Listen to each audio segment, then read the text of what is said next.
பிரைத்தலால் கர்த்தருடைய வசனம், முந்தினவைகளை நினைக்க வேண்டாம், பூர்வமானவைகளை சிந்திக்க வேண்டாம், இதோ புதிய காரியத்தை செய்கிறேன், இப்பொழுதே அது தோன்றும் என்று கர்த்தருடைய வேத வசனம் இப்படியாய் சொல்லுகிறது. ஒரு பாட்டும் இருக்கிறது.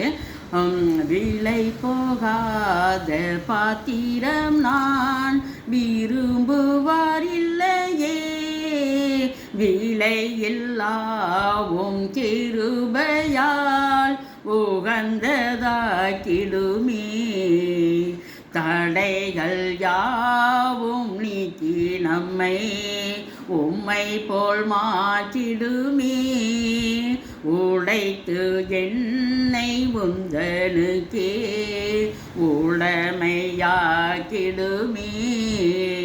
குயவனி குயவனி படைப்பின் காரணரே, களிமண்ணான என்னையுமே கண்ணோக்கி பார்த்திடுமே.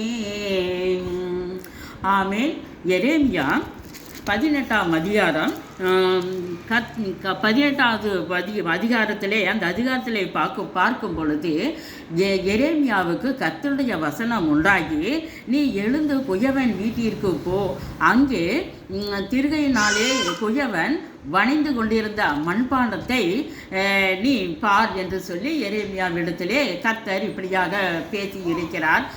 குயவன் கையிலே எரேமியா பார்த்து கொண்டு இருக்கும் பொழுது, குயவன் கையிலே களிமண் கெட்டுப்போன பொழுது அவன் மறுபடியும் திரும்ப வேறே பாண்டமாக வணைந்தான் என்று சொல்லி இந்த வேத வசனம் இப்படியாக சொல்லுகிறது.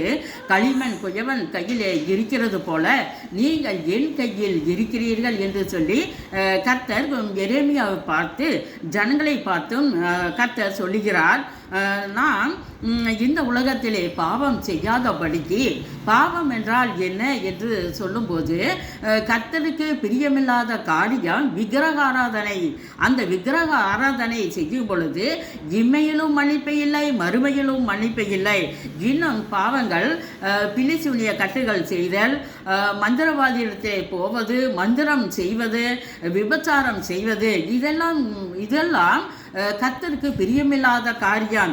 இப்பொழுது இந்த கிருபையின் நாட்களிலே நாம் மனம் திரும்ப வேண்டும். எப்படி எனில், கர்த்தருடைய இரண்டாவது வருகையின் போது, முதலாவது வருகையின் போது அடிக்கப்பட்ட ஆட்டுக்குட்டியை போல இயேசுவானவர் இந்த உலகத்துக்கு வந்தார். ஆனாலும் இனிமேல் வரும்பொழுதோ அவர் ராஜாதி ராஜாவாக, நியாயாதிபதியாக இந்த உலகத்துக்கு இரண்டாவது முறை வருவார். அப்பொழுது நாம் பாவம் செய்தவர்கள் ஆண்டவரிடத்திலே, இயேசுவே நான் இப்படிப்பட்ட பாவம் செய்துவிட்டேன், என்னை மன்னியும் என்று சொன்னால், அப்பொழுது ஆண்டவர் மன்னிக்க மாட்டார். ஒரு நியாயாதிபதி கோர்ட்டில் எப்படி நியாயம் விசாரிக்கிறாரோ அதை காட்டிலும் கொடான கோடி மடங்காக கர்த்தர் நம்மை நியாயம் விசாரிப்பார்.